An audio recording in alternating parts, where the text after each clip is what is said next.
दोस्तों, आपने सुना होगा कि कानून के हाथ लंबे होते हैं, लेकिन क्या आपने सुना है कि कानून के हाथ एक तोते की गर्दन तक पहुंच गए? या एक पुलिस वाले ने चूहे पर नशा करने का आरोप लगा दिया? और हद तो तब हो गई जब एक भैंस को थाने में उसका इंटरोगेशन किया गया। जी हाँ, आज के वीडियो में हम भारत के वो 3 सबसे अजीबोगरीब कानूनी मामले देखेंगे, जिन्हें सुनकर जज साहब ने भी अपना सिर पकड़ लिया होगा। अगर आप जानना चाहते हैं कि 25 किलो गांजा चूहे ने कैसे फूंक लिया या एक तोते ने मर्डर मिस्ट्री कैसे सुलझाई, तो अपनी सीट बेल्ट बांध लीजिए, क्योंकि आज लॉजिक छुट्टी पर है और कॉमेडी ड्यूटी पर। शुरुआत करते हैं मध्य प्रदेश के भिंड जिले से। यहाँ बाबूलाल नाम का एक सीधा साधा किसान अपनी भैंस को लेकर सीधे थाने पहुंच गए। पुलिस वाले को लगा शायद चोरी का मामला है, लेकिन बाबूलाल ने जो कहा उसे सुनकर हवलदार साहब की चाय गिर गई। बाबूलाल ने कहा, साहब, मेरी भैंस ने दूध देना बंद कर दिया है। मुझे शक है कि इस पर किसी ने जादू टोना कर दिया है या ये जानबूझकर मेरे खिलाफ साजिश रची जा रही है। आप इसके खिलाफ एफआईआर लिखिए।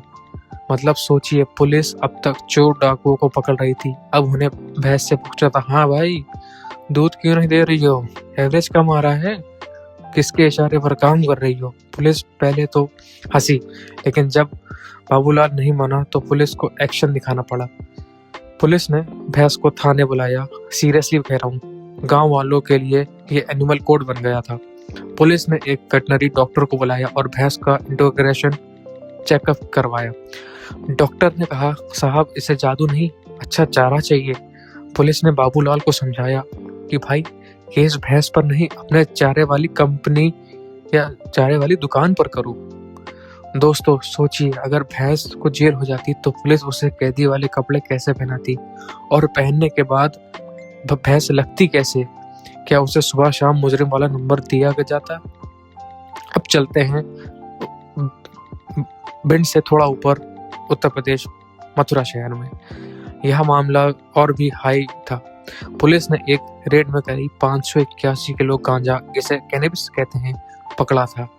करोड़ों की मालियत। उसे सुरक्षित रखने के लिए माल खाने में रखा गया था, स्टोर रूम में।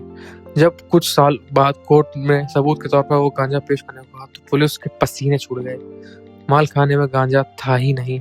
और जब साहब ने पूछा, माल कहाँ गया, पुलिस ने जो लिखित रिपोर्ट दी वो इतिहास में दर्ज हो गई। रिपोर्ट में लिखा था, साहब, हम तो रखवाली कर रहे थे, लेकिन माल खाने के चूहे सारा गांजा खा गए। 25 किलो नहीं, 500 किलो से ज्यादा माल स्वाहा हो गया। भाई, ये चूहे थे या बॉब मार्ले के भक्त?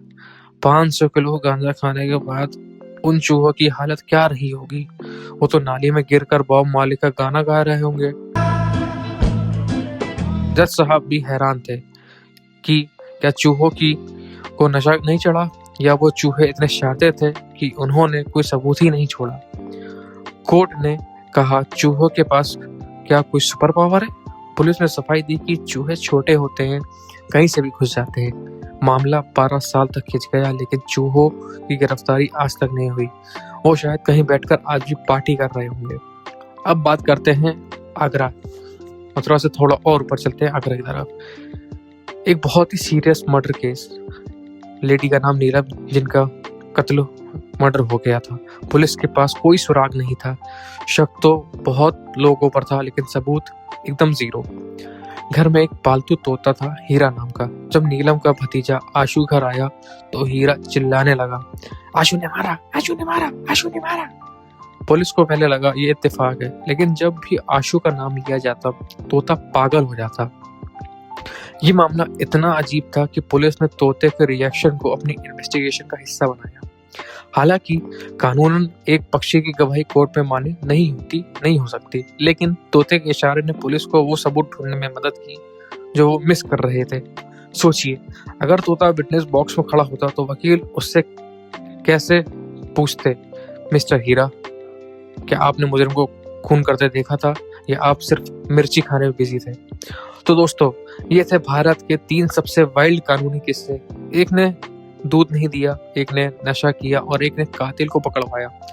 जब आप मुझे कमेंट्स में बताएं कि आपके हिसाब से सबसे ज्यादा दिमाग हिलाने वाला केस कौन सा था, और हाँ, अगर आपके पास भी ऐसा ही कोई अजीबोगरीब कानूनी मामला है तो नीचे कमेंट में लिख भेजिए। अगली वीडियो में हम उसे कवर करेंगे। रात 9 बजे कल फिर मिलेंगे एक और धमाकेदार वीडियो के साथ। सब्सक्राइब करना मत भूलना, वरना चूहे से आपका गांजा आपका डेटा चट करवा दूंगा। धन्यवाद।